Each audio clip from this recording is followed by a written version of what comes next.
पिठापूर हे नाव ऐकल्यावर तुम्हाला फक्त दत्त मंदिर माहिती असेल तर थांबा, कारण आजच्या व्हिडिओमध्ये तुम्हाला घेऊन चाललोय पिठापूरच्या अशा मंदिरात जिथं पितृदोषाचं निवारण केलं जातं। त्यामुळे तुमची पुढची पिठापूरची ट्रिप ठरवण्याआधी हा व्हिडिओ पूर्ण नक्की बघा। सगळ्यात आधी आपण जाणून घेऊयात पिठापूरमध्ये पोहोचायचं कसं।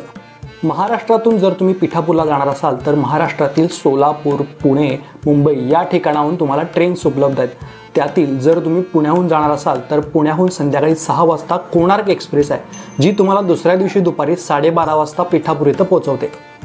त्याचसोबत मुंबईहून विशाखापट्टणम एक्सप्रेस सुद्धा आहे। याचबरोबर तुम्ही जर सोलापुरातून जाणार असाल तर सोलापुरातून सुद्धा 2 ट्रेन्स उपलब्ध आहेत। आता हे झालं ट्रेनचं। आता जर तुम्ही बसनं जाणार असाल तर बसनं जाण्यासाठी तुम्हाला पिठापूर जवळच्या काकीनाडा या शहरापर्यंत बसनं जावं लागेल।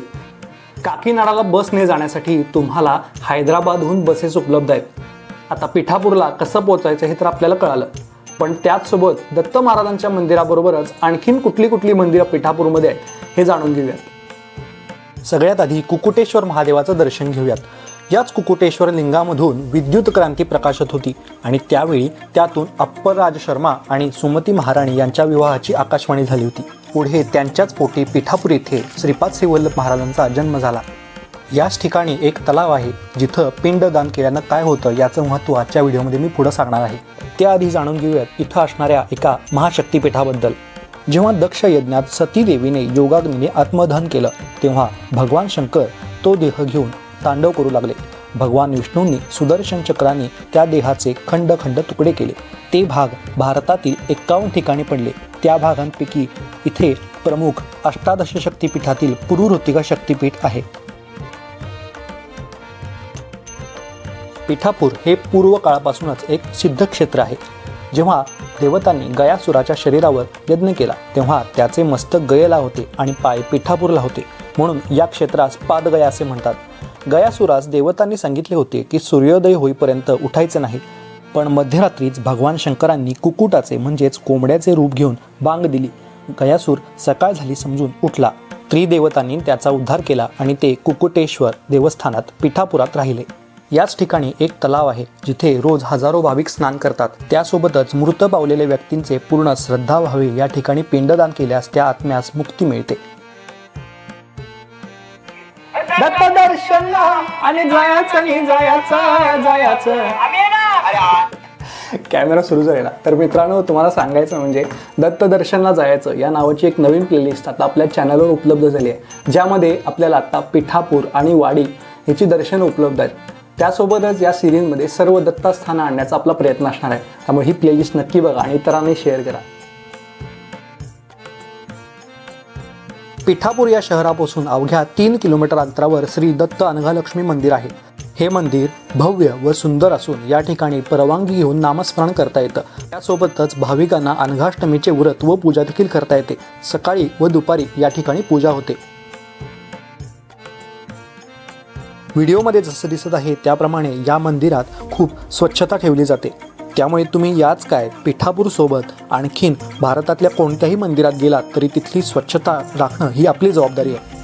हा मंदिराचा सभामंडप आहे जिथे अनघालक्ष्मीचं व्रत आपल्याला करता येईल। मित्रांनो, पिठापूर दर्शनच्या भाग 2 मध्ये आता आपल्याला पिठापूरमधील इतर सर्व मंदिरं मी दाखवतोयच, पण त्याचबरोबर पिठापूरमधील मूळ पादुकांपासून ते संध्याकाळचा पालखी सोहळा डिटेलमध्ये मी पिठापूर दर्शन भाग 1 मध्ये कव्हर केला। त्यामुळे हा व्हिडिओ झाल्यानंतर लगेचच पिठापूर दर्शनचा भाग 1 बघायला विसरू नका। या दत्त अनघालक्ष्मी मंदिरासमोरच हे दत्त सरोवर आहे।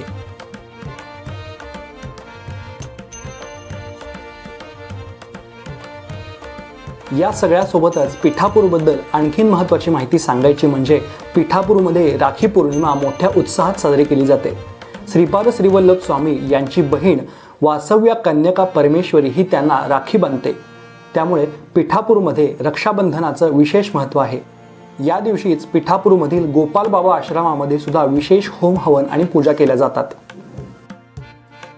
या सर्व मंदिरांबरोबरच इथे गोपाल बाबा आश्रम सुद्धा आहे। 1989 मध्ये आंध्र प्रदेशातील विजयनगर विजाग इथे रेल्वे स्टेशनवर सद्गुरू श्री गोपाळ बाबा महाराज यांचे पहिल्यांदा दर्शन झाले होते। श्रीपाद श्रीवल्लभ स्वामींनी त्यांच्या चरित्रात केलेल्या भविष्यवाणीनुसार ते स्वतः अवधूत श्री गोपाळ बाबा महाराज म्हणून त्यांच्या गृहस्थानी पिठापुरम येथे आले। या ठिकाणी गोपाळ बाबा महाराजांची समाधी आहे, जिथे हजारो भक्त दर्शनासाठी येत असतात। याच गोपाल बाबा आश्रमा शेजारी स्वामी समर्थांचे गुरुपीठ आहे।